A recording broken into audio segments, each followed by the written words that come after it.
Reopening the gates of hell. That's how this camp was described by the people detained there for a decade. So why is Australia planning to return refugees to one of its most controversial facilities? I'm Andrea Sankey, and today's newsmaker is the Christmas Island Detention Centre. Last week, the Australian government suffered a rather embarrassing defeat in Parliament. That's when the opposition managed to pass a bill allowing seriously ill refugees held in offshore camps to get medical attention in Australia. Now, it was the first time in 8 decades that a sitting government had lost a vote on its own legislation. In apparent retaliation, Prime Minister Scott Morrison announced that the Christmas Island Detention Centre would reopen in a bid to protect his country's borders. But with an election around the corner, is this about security or politics? Haider Abbasi reports.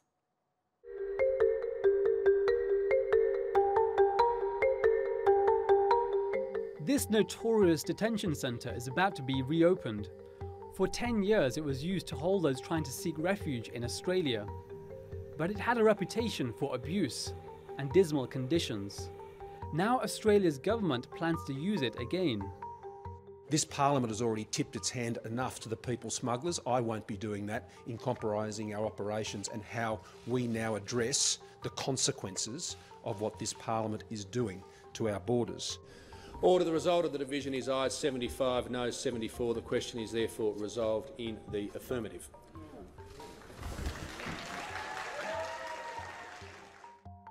The Australian Prime Minister made the decision immediately after losing a historic vote in Parliament. Last week, a bill was passed to allow asylum seekers held on offshore facilities to receive critical medical treatment in Australia. The bill was an amendment to the government's immigration law. It's the first time in 80 years that an Australian government has lost a vote on its own legislation. The bill was backed by the main opposition Labor Party and independent MPs. And what our Parliament and our Senate have done in the past few days is to say enough is enough. It is time for the Australian government, having done the job of stopping the boats and preventing unnecessary deaths at sea, to now prevent unnecessary deaths on Manus Island and Nauru. Since 2013, all asylum seekers that have tried to reach Australia by boat are sent to camps in the remote Pacific islands of Manus and Nauru. Before that, people were also sent to Christmas Island, which, although Australian territory, is closer to Indonesia than the mainland. The United Nations has criticised Australia's detention policies as inhumane. But the government says it's preventing deaths at sea and deterring people smugglers. Last year, Doctors Without Borders urged the immediate evacuation of asylum seekers from Nauru. The charity says it treated 78 people for attempted suicide there, including children. At least 420 asylum seekers are being detained in Nauru and 600 on Manus Island. Australia's government says the new bill will encourage more illegal journeys to Australia. But the amended Medevac law does have conditions. It applies only to people already on Manus and Nauru, not any new arrivals. And Australia's Home Affairs Minister can refuse a transfer request. The Prime Minister's critics say he's scaremongering ahead of an election expected in May. So are Australia's policies harming refugees rather than saving them, as it claims? Haider Abbasi, The Newsmakers. Well, to discuss this further, I'm joined from Melbourne by David Mann. He is the Executive Director of the NGO Refugee Legal. And in Sydney, we have former Conservative politician David Oldfield. Thanks both so much for joining us. David Oldfield, let me start with you. Why should a place described in such horrific terms as the Christmas Island Detention Centre, that gave Australia such negative publicity, be reopened? Well, I suppose in the circumstances where the government finds itself, that they see border protection now being weakened by the Medevac bill. It's a response. Someone may say that it's a reaction, but clearly it's a matter of the government saying, look, we are concerned that this is a a weakening of border protection through the Medivac bill, and we're concerned we're going to need Christmas Island again because of the boats arriving. Now, that may be propaganda on their behalf, or it may be a genuine fear. Okay, well, let's discuss whether it's propaganda or genuine fear, because there are only 300 people that have been deemed eligible for this Medivac bill. Why would that, how could that become such a huge issue now? Re-immigration in Australia? Well, clearly the government is concerned that the notion of you now being able to get to Australia by virtue of medical requirements, however that may be here, it's a question of how it is interpreted or how it can be sold overseas. So the government's response, I think, is really to the way it will be interpreted and sold overseas by people who are trafficking those who want to come to Australia, people smugglers, who can sell the notion that you can get to Australia now by a matter of medical requirement. We'll just get you on the boat, you'll finish up in Christmas Island, but somewhere or other you'll finish up in Australia rather than in Manus or Nauru. I think that's the simple matter of it. Whether it's true or not is for people to determine, but certainly the government's position must clearly be seen as this is a way of selling a trip to Australia now being possible once again. Okay, but David Oldfield, let me just clarify here. You are a former Conservative politician, but you do agree with the government's stance on this issue, correct? I'm not sure that I agree with the government's stance on opening Christmas Island. I think that that's maybe premature. I mean, they are much better positioned to make that judgment than I am, but they're clearly concerned that there could be a swathe of boats that suddenly start making their way south to Australia with all of the thousands of people who are waiting in Indonesia for that opportunity. So they've made an assessment. Once again, I say it could be a matter of posturing on their behalf, or it could be genuine that they believe they will need but as to an immediately Australian utilise yourself, Christmas Island. do you agree with their concern on this Medivac bill? I certainly agree with the concern that it is and will be seen, and I think the way it will be seen is what's most important as opposed to what might be argued as to what it is. But it will be seen, and I believe it will be interpreted and sold as an opening in border protection, that it will be a thin edge of the wedge situation of what is more to come for Australia in once again opening the floodgates for people arriving by boat. Okay. David Mann, this is opening the floodgates to even more people coming into Australia illegally and emboldening people smugglers to get them over to Australia and risking their innocent lives in many cases. Do you agree? Well, I find it hard to see how a new law passed in Australian Parliament, which is designed to ensure that that medical experts make the decision on the medical needs of seriously ill people sent by Australia to PNG and Nauru, how a law like that, which ensures that people will get the care they need, including evacuation to Australia, as many others have come in the past who have been evacuated, I find it hard to see how such a claim could be credible. I mean, we don't know. I mean, it's in the realms of speculation, but a lot of the rhetoric, a lot of the political rhetoric has been heavy in a sort of fear and loathing and fear-mongering about the dangers of this new law, when in fact the fundamental issue with this new law is about ensuring that critically ill people get the care they need based on a proper medical assessment. And the real change here is to hand the decision-making to those with expertise, that is doctors, people with medical expertise, instead of what's been happening. And that has been, the decisions have been made by the wrong people, and that means the system has been fundamentally flawed. The decisions about the healthcare of people who are critically ill have been made by bureaucrats and politicians, and the system has not functioned properly and has put lives at serious risk, medical experts continue to warn. Now, why ensuring that people are brought to Australia to get the medical care they need, if there is an assessment of that, why that would see an opening of the floodgates is very difficult to see at the moment. And I would also add to that that there is an extraordinary situation here of the Australian government in response to this, having lost the vote in Parliament, an extraordinary response, and that is to call for the reopening of the Christmas Island Detention Centre, which for many years caused profound harm and violated the rights and endangered the lives of innocent people seeking asylum in Australia. So on the one hand, we have a new law which is about ensuring that people who have fled from harm are not further harmed and get the treatment they need. And the response from the Australian government is to propose reopening a prison-like detention centre to place people, if they come to Australia, to place people in a place that we know has harmed people who fled from harm.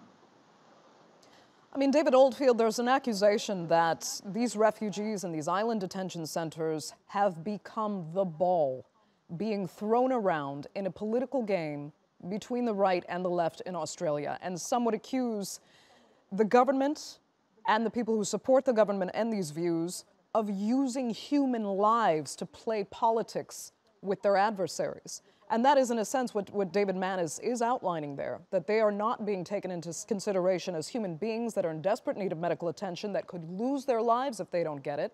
They're simply being used for a political game. The sad fact of that is that it wouldn't be the first time, if that is true. In fact, it would be a most usual circumstance for humans to be used as political football. So that's a very common occurrence. That doesn't mean that it's any good, but that's just a matter of fact through hundreds and hundreds of years as we've seen systems develop as we currently have them. But look, could I put this to you? When we talk about whether this is going to be thin edge of the wedge, and I don't know if it is, and when we talk about whether the floodgates may be opened, if we go back to when Australia first signed the UN Refugee Convention, no one in their wildest imagination would have ever thought that that would ultimately lead to people who wanted to leave Afghanistan or Syria or some other far-flung place, that they would catch a flight to into Indonesia and jump on a boat and come to Australia. I'd suggest to you that if that was considered back then the signing probably would never have taken place. So it may very well be thin edge of the wedge. With regards to these people coming here, if I understand, the ones certainly on Manus have been integrated into the community and no longer seen as being refugees as such on Australia's watch. That's certainly what I understand to be the case, but I'm sure David Mann would be able to correct that if that isn't the case. We could also ask, does any other citizen of the rest of the world rather than Australia have a right to access Australia as a medical facility? Just how responsible now, today, is Australia for these people, as opposed to the Papua New Guinean government or potentially the Nauruan government? I'm sure there are lots of people in both of those places who would like to come to Australia for medical treatment. And certainly there are severe and extreme cases from different places around the Pacific where people are flown to Australia who are non-citizens to get specific treatment. But the situation is a lot of Australians will be concerned about this opening the floodgates. Whether it's true or not is a matter of how it'll be interpreted by people smugglers and their capacity to sell those vulnerable people in Indonesia to jumping on a boat and giving it a try. David Mann, let me get your response. Well, I think the first and the fundamental issue is the one that you raised at the beginning in the question to David, and that was really goes to the heart of deterrence policy, the hardline deterrence policy, which successive governments have locked themselves into. And that is a deterrence policy which has effectively resulted in children, women and men with a heartbeat being used as human shields and have become collateral damage in a policy which is determined to focus on the protection of borders at the expense of the protection of people. And this goes to the second point, and that is, and what it's caused, of course, is, and I think we just need to be very clear here, that Australia has obligations under the Refugees Convention that it signed up to in 1954, and that convention requires that people fleeing from harm not be exposed to further harm, but protected if they're refugees. And what Australia's policy has done, the people, just to be clear, the people who have been exiled to Nauru and to Papua New Guinea sought protection in Australia initially, and Australia transferred those people against their will. It forced them to these places and held them there in conditions which have been widely, by swathe of independent human rights reports and the UN Refugee Agency, have consistently been described as conditions which are cruel, inhuman and degrading, and people have been left in this cruel and devastating limbo for years on end. It's crushed people. 12 people have lost their lives. The incidence of mental illness and other forms of really extreme harm have been constantly reported on by independent monitors. So Australia, instead of honouring its obligations under the Convention, has violated rights and endangered lives. And I think that the Refugees Convention, when it was framed in 1951, of course was, it was a document, it was a treaty framed in the aftermath of the Second World War. But I just say this, that it did contemplate, I think this is very clear, it did contemplate the protection of persecuted people. Right. David Mann, very quickly though, I mean, as heartbreaking as all of what you've described actually is, we all have to concede that much of this is political, whether we like it or not. And the question now is this political gamble Scott Morrison and his party has taken, is it paying off?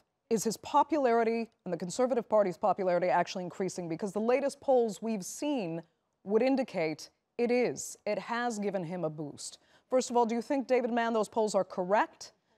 And what do you think the Australian people then really want to see? I don't want to get into political commentary in the sense of whether one poll is correct or not. What I can say instead is this: that there has been this issue in Australia actually for 2 decades really has seen interminable political jousting between the major political parties over who can be tougher in their response to innocent people who seek protection in Australia, whom we are duty-bound to protect if they're refugees. And what I think one of the critical issues here that's occurred, and we're seeing it again resurface, is this issue about boats. It very much focuses on people coming by boat. And what has happened is that successive governments have constantly claimed a mandate, and whatever mandate they claim for harsh border protection policies and stopping the boats, in truth, and I think this is one of the fundamental points in our country at the moment still, in truth, there has never been a mandate to mistreat people in this way. I think it's one of the great falsehoods, and I think that the tide is turning in terms of public opinion in relation to understanding the damage that has been done to children, women and men. Okay, David Oldfield, I'd like to get your response to that. Well, look, if I could put it to you this way with regards to the politics, and speaking strictly from a political point of view, the government certainly has the capacity to capitalise on this. And let's face it, all sides of politics capitalise on whatever they can for their own purposes. None of them are any better than any of the others where that is concerned. The government, I would think, should start getting a bit more honest about it and capitalising it in a way which a lot of Australians will understand. Because as terrible as this is going to sound, there are many Australians who are more concerned with those who reach Australia than they are with those who drown along the way. Now, that's an awful situation, but that is the political reality of how a lot of Australians see these things.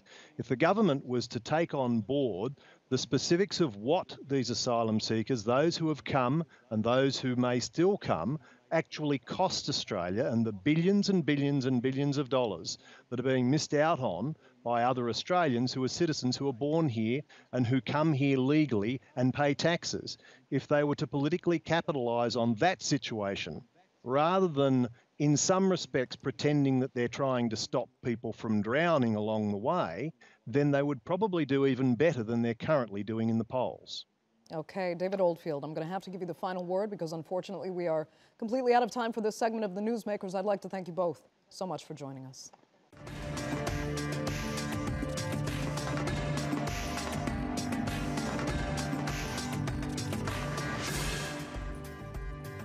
Still to come, the EU puts Saudi Arabia on a dirty money blacklist. How will it impact the kingdom's standing on the world stage? And is Israel seeking war with Iran? Tehran accuses the U.S. and Israeli governments of conspiring for conflict.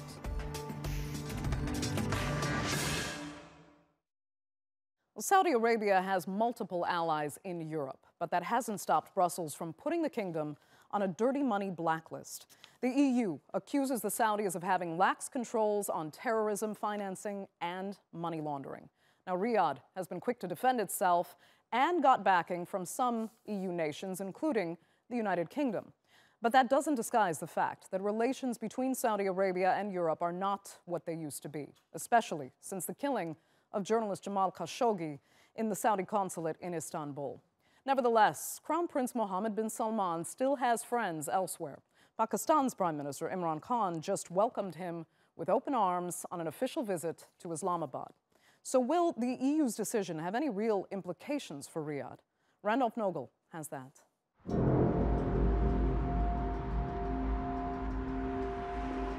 It was always a strange bedfellow for liberal Western countries.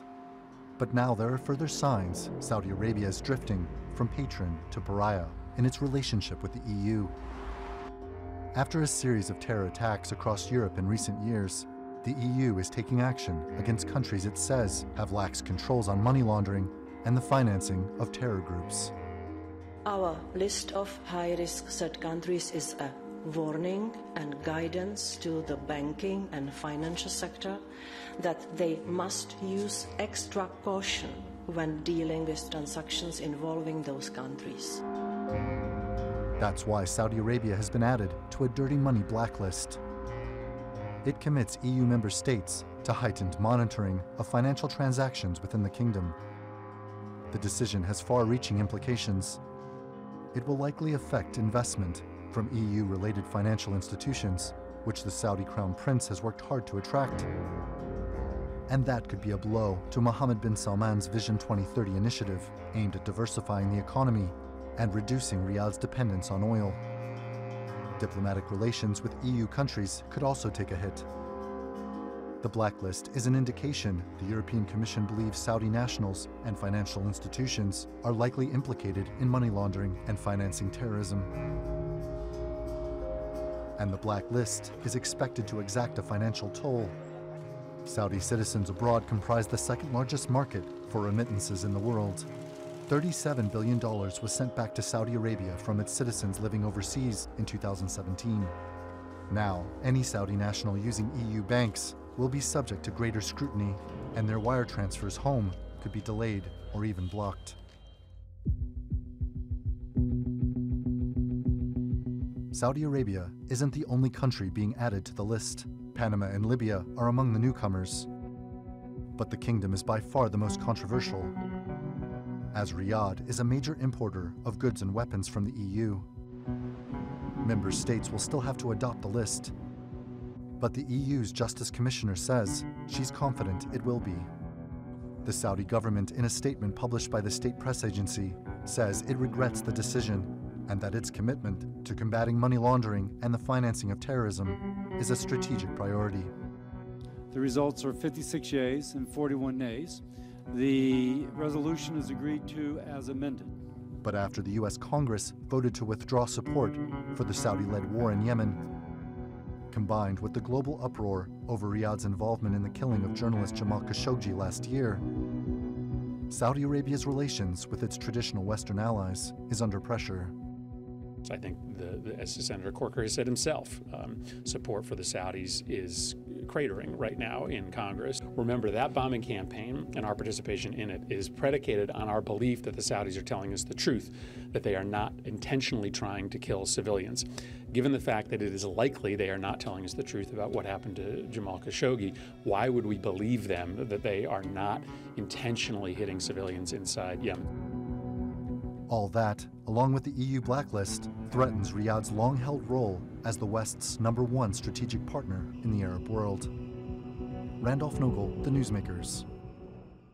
Let's bring in our panel now, and joining me from Berlin, Salman Al-Ansari. He is the founder of the Washington-based Saudi-American Public Relations Affairs Committee. And with me on set is Klaus Jürgens, political analyst and opinion writer. Thanks both so much for joining us. Klaus, let me just begin in the studio with you. In your opinion, the EU needed to do this. In fact, some even argue it was long overdue. Why is it necessary to put Saudi on this blacklist? Well, I think we have to go back in time a little bit. If we go back to the year 1985 and Maggie Thatcher's £42 billion arms deal with Saudi Arabia, At the time, it was perceived as, is it really necessary? But there was no huge public outcry about it. Now, fast forward to today, Europe has changed. Europe has changed opinion. People are now much more aware about what is going on in the world, with which countries should we actually cooperate. So I'm not surprised at all that the European Union, the European Commission, initially now has decided to add Saudi Arabia onto that blacklist. It didn't happen overnight. It is a long-term process. Public awareness has changed. What used to be left-leaning student movements, debates only, why do we need armed sales, all of a sudden have become mainstream. The public wants to know with whom do we deal and why. Germany as a case in point. I remember the foreign minister setting out his agenda and saying, do we really have to sell arms to Saudi Arabia, and what would happen with those arms? Against whom would they be used? And this was before actually the Khashoggi case happened. So there is public awareness.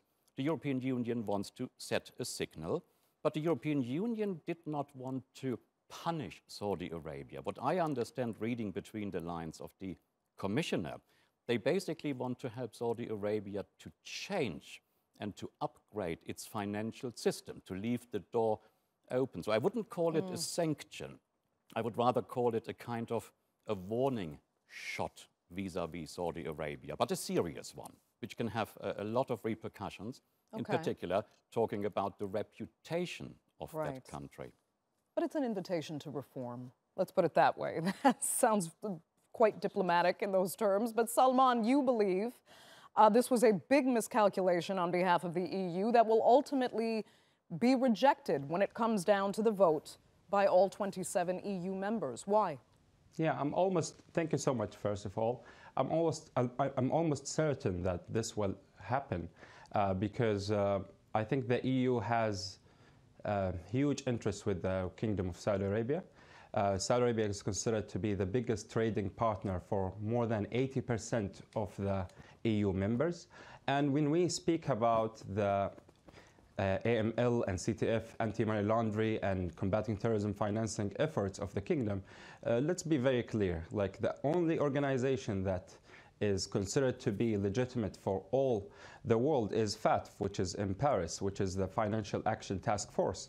And they visited Saudi Arabia last year, and they concluded with their findings and a report of more than 240 pages, and they said it clearly that Saudi Arabia is progressing a lot in this field, and they have a very effective mechanism to combat terrorism financing, terror financing, and also a very effective mechanism on combating money laundering. And let's be very frank, Saudi Arabia has been the biggest victim of terror attacks. So it doesn't make sense if Saudi is lenient when it comes to eradicating extremism from its roots.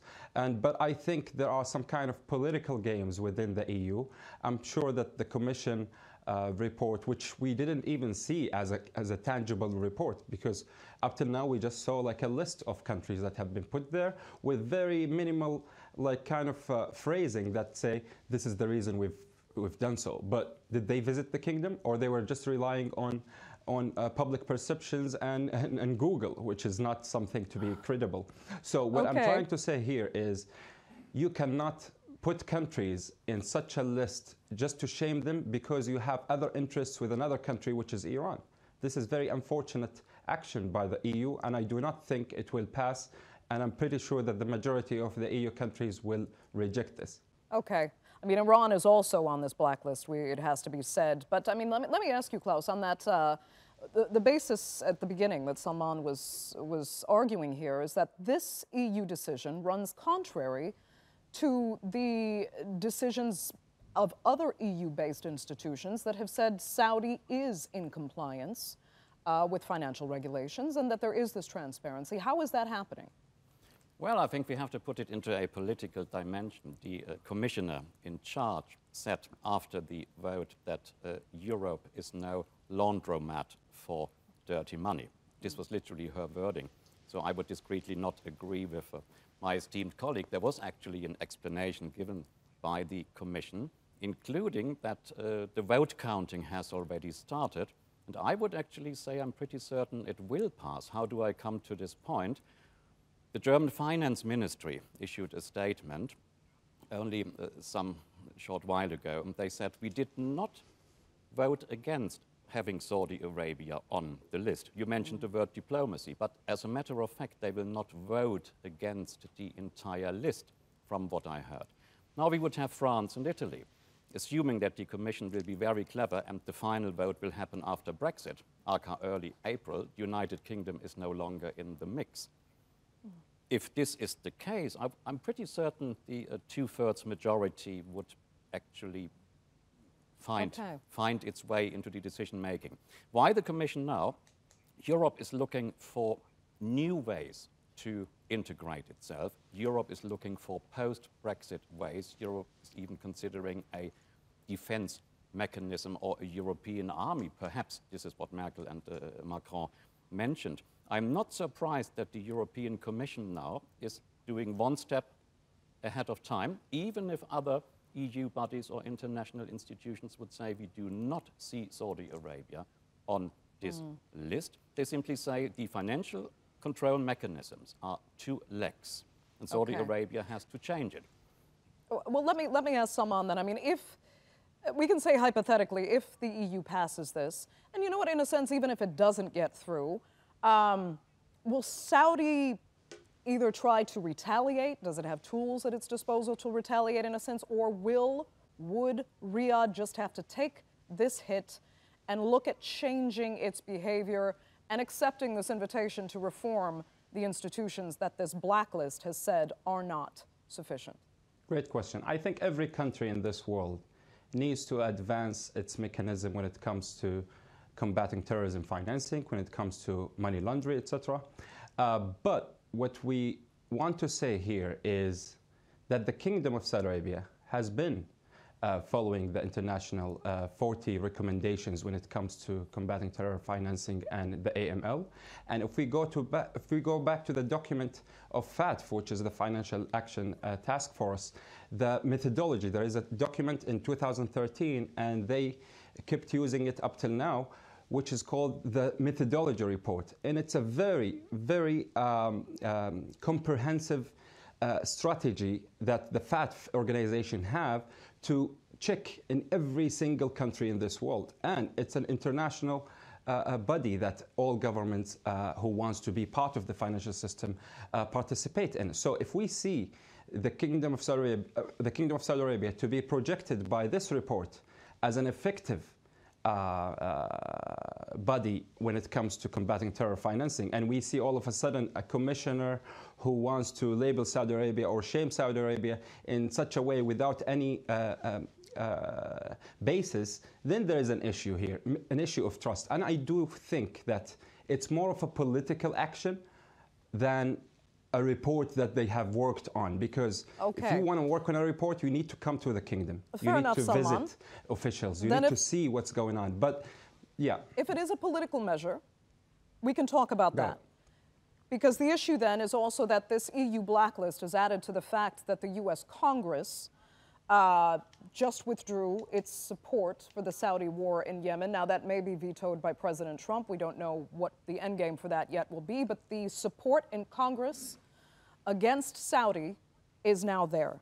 And the larger question is, with this EU momentum, US momentum building against Saudi, but the broader issue is that, and then our reporter said as well in his report, is that Saudi might be losing its status now as a top strategic partner of the West. Let me bring it back to Klaus, and I'll get your opinion as well, Salman. Yeah. Is this a broader movement you're seeing here, Klaus, that Saudi is falling out of favor as a top strategic Western ally? I would not go that far as of yet, but if we take a look at precedents, you mentioned Yemen. The European Parliament spoke about women's rights and human rights. And then we had the murder case here in Istanbul on Turkish soil, which led to great, not only confusion, but resentment, of course, serious resentment, in particular in Germany.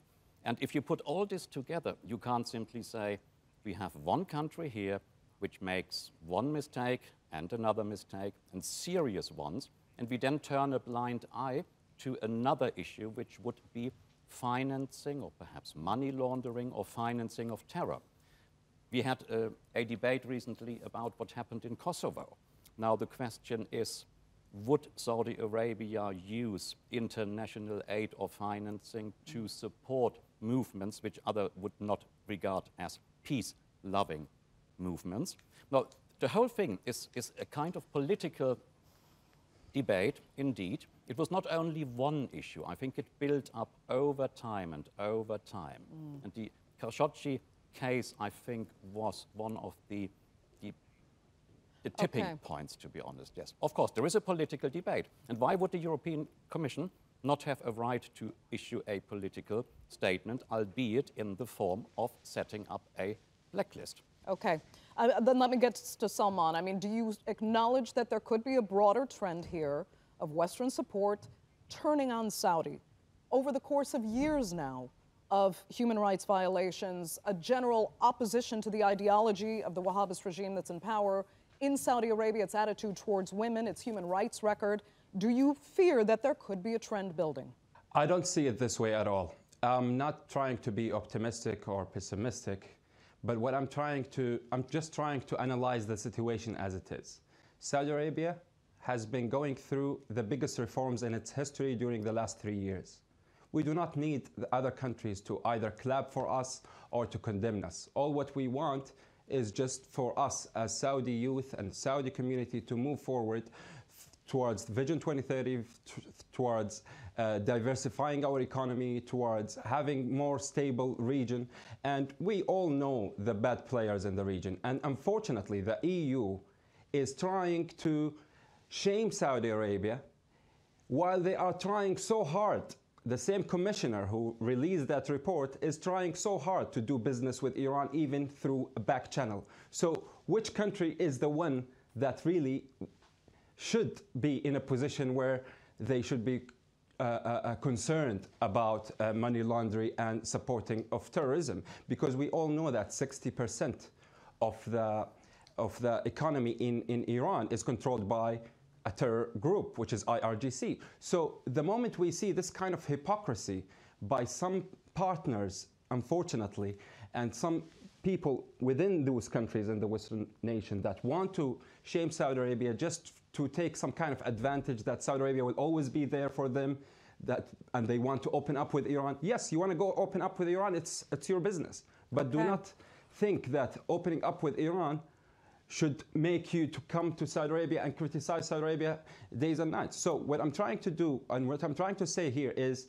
we should get back to our senses. When it comes to the list, the blacklist thing, the biggest party that will be damaged by this are the businessmen in Europe itself. It's not the Saudis, because most of the companies that are actually wanting to invest in Saudi, wants to do business in Saudi, the people who work in Saudi will be having an issue with their remittance, will be having an issue with the transfers, etc. So here's something we have to look at, and I think this is just a political game. I was hoping we'd have time to discuss that as well, because we do know that there are a number of financial partners in Europe, particularly in the UK, that have a lot of vested interest in Saudi that many say has hindered the EU's work to try and condemn Saudi for whatever illegal maneuverings they feel might be there. But unfortunately, we are completely out of time, and I'd like to thank Salman and Klaus both so much for joining us on this edition of The Newsmakers. I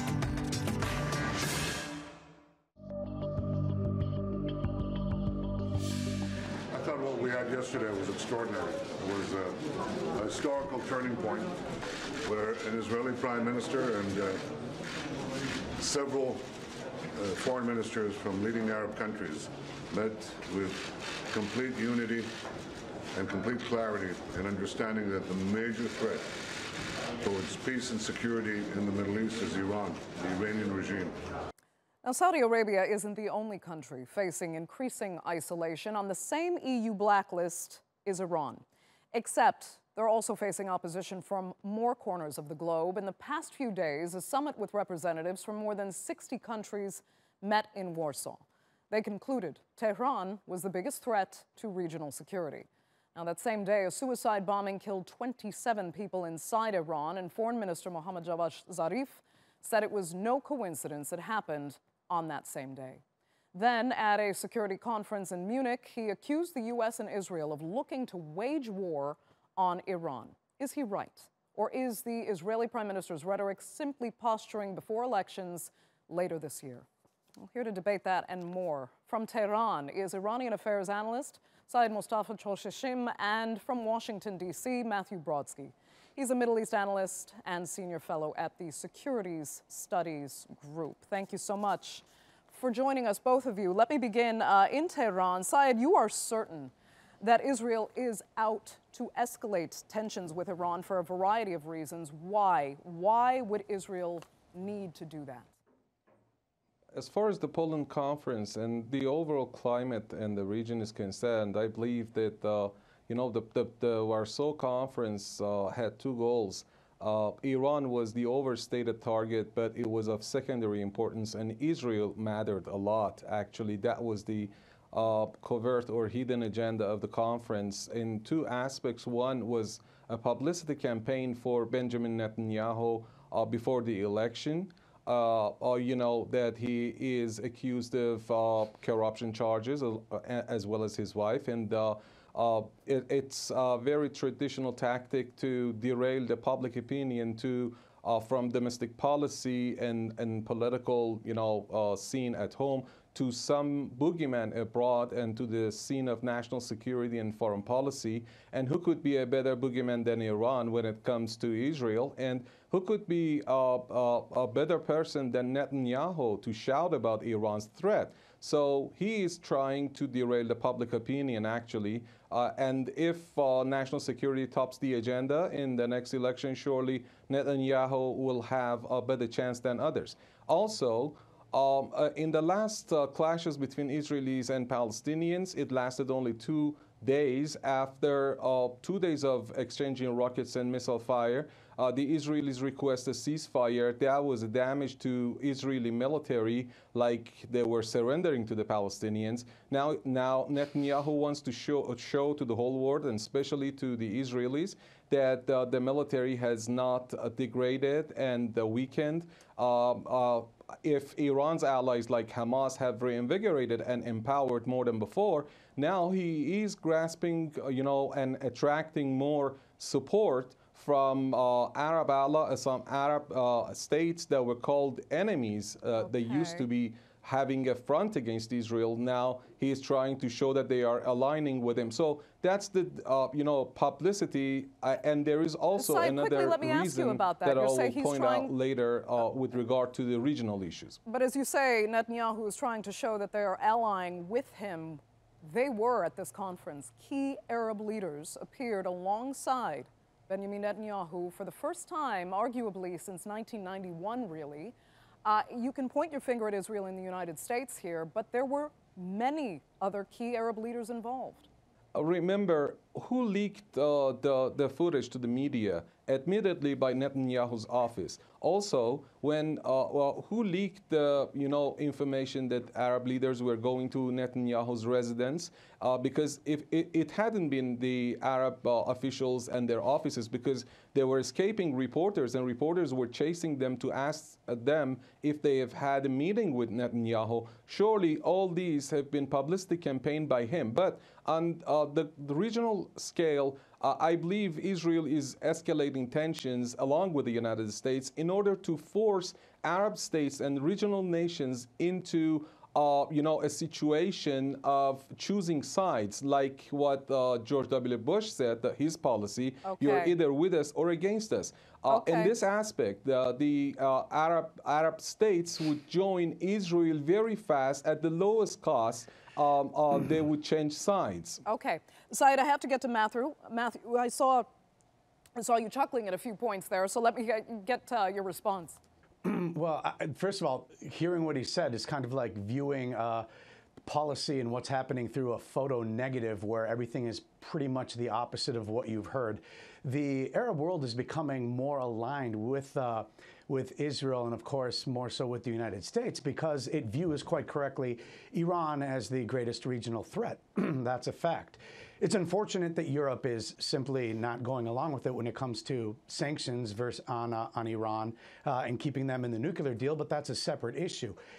Iran has been taking over, essentially creating parallel institutions inside of Iraq. It already runs Lebanon through through Hezbollah, which is essentially Iran's own Arab force and political party. And in Syria, it's been embarked on an entrenchment enterprise for a long period of time. So this has the Arab world and, of course, Israel relatively up in arms and wanting to do something about it. Now, luckily, Israel has been the only country in Syria that has been militarily targeting Iran and its assets. The United States has not. It's not authorized by the Congress to go after Iran there. It can only go after ISIS. Now, Israel has had a lot of success. They've basically led to a reduction of Iran's forces there.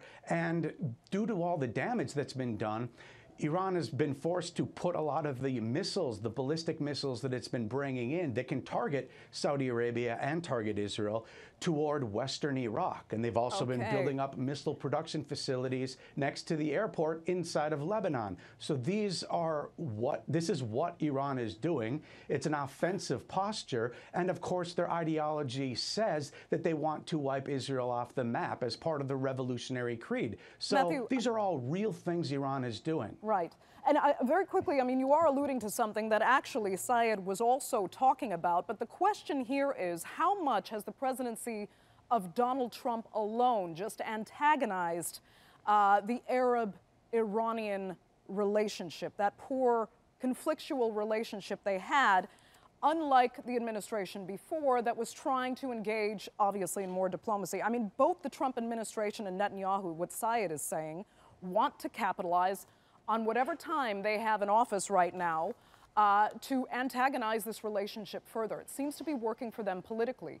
Can you acknowledge that that is a dynamic at play specifically because of Trump and Netanyahu? No, I don't believe that that's the case. The case is that under President Obama, he created a horrible nuclear deal that still guaranteed Iran nuclear weapons after a determined amount of time and did nothing to address all of Iran's pernicious regional behavior. And it's the regional behavior right now, not just the nuclear issue, it's more what it's doing inside of Iraq, Syria, and with ballistic missiles that has the Arab world and Israel more or less reading from the same page. Now, what Trump and Netanyahu have agreed on is that Iran is a greater threat. Obama had a completely different approach. So whoever was going to be in power was going to be disagreeing with the Obama administration if they were a Republican, because that was, in fact, a horrible deal. It does, in a sense, though, illustrate the point. Led to this problem. That prior to this, there was an attitude that diplomacy, with the European allies of the United States, diplomacy would work better. That's all changed now. But let me go back. And the Iran. You can say it's right or wrong, but it is very. I was just going to say the Iran-Sunni-Shia divide is long. That's fair as well. But I mean, Syed, I do have to raise something with you that Matthew brings up. Do you believe it's worked in Iran's interest now after so many decades, even during the less hawkish administrations in both Israel and the United States, for Iran to continue its conflictual rhetoric, its constant death to America, death to Israel? Is Iran at fault here for helping get to this point now where we feel like we're on the border of outright conflict between Iran, the United States, Israel, and Arab allies of those two? Go ahead. Let me point out a few points here. I have 2 points to raise. First of all, when it comes to Iran-Israel, Iran, at maximum, there has been a exchange of, threats.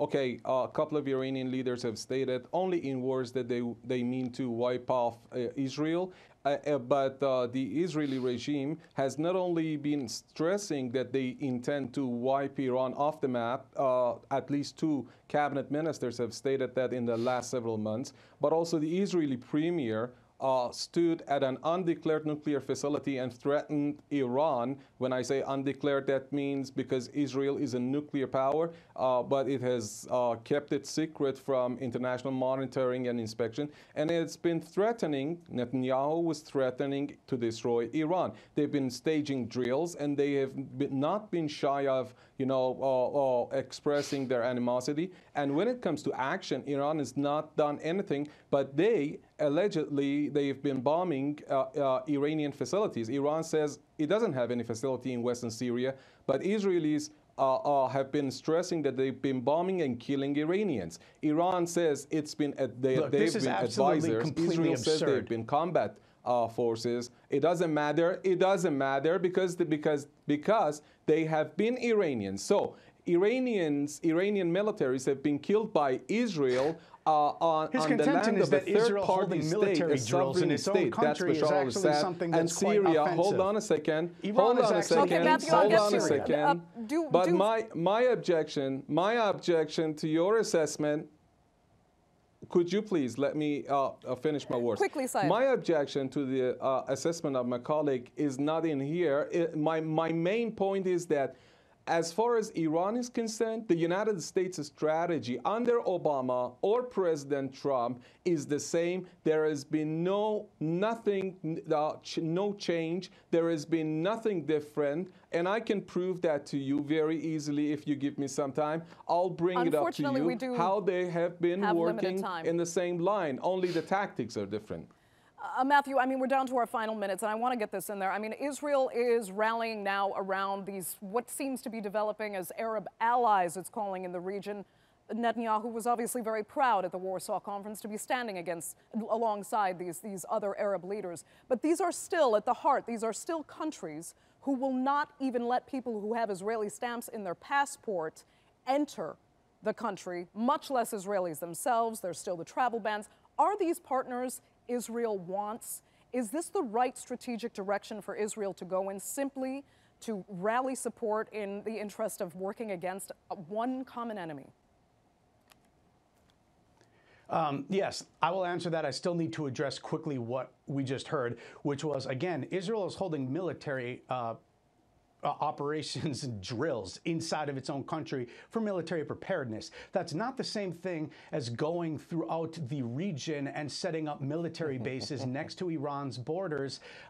And we've seen, since Iran has essentially secured Assad in power, they are shifting and been shipping in the ballistic missiles, offensive weapons capabilities. This isn't to defend Assad and keep him in power. It is designed to attack Israel. That's quite a different thing. Now, as far as Israel and the Arab world having a better sense of normalization and better relations, I think that that's very important. And of course, the fact that they bond over the fact that they see Iran as the major regional So you endorse this argumentation is something of Israel. that is positive and something that will, of course, be embraced by Israel. Because the fact is, if the United States, under any administration, decides that it wants less to do with the Middle East militarily, then frankly, it is up to Israel and the Arab world to deal with these problems, probably with America's support, most hopefully, in the background. And that seems to have worked rather well, at least for Israel, when it comes to Syria. Now, whether Israel has to expand that into Iraq in the future, we'll see. Right. Matthew, unfortunately, I'm going to have to cut it off there and have to give you the last word because we're completely out of time for this segment. Syed, my apologies. We're over time, actually. Let me just ask you a question. Perhaps we can continue the discussion later, but thank you both so much for joining us. Just one question. If that argumentation is correct, that Iran should be, struck because it's present in Syria near Israel, then Iran would also be allowed to bomb all U.S. and Israeli bases operating at Iran's, neighbors. They have bases all around Iran. Then Iran would be, logically free and entitled to the right to bomb all these facilities. Is that the argumentation? Is that a correct argumentation? Okay. We're going to have to leave it there. Thank you both so much for taking the time. We really appreciate it. Sorry it couldn't be a longer segment. That's all for this edition of The Newsmakers with me, Andrea Sankey. Check out more of our stories on YouTube, Facebook, and Twitter. Remember to like, follow, and subscribe. Next time, a showdown over humanitarian aid is once again pitting the United States against Venezuela. Is Washington trying to get food and medicine to a desperate population or merely embarrass the Maduro government? Until then, thanks for watching. Goodbye.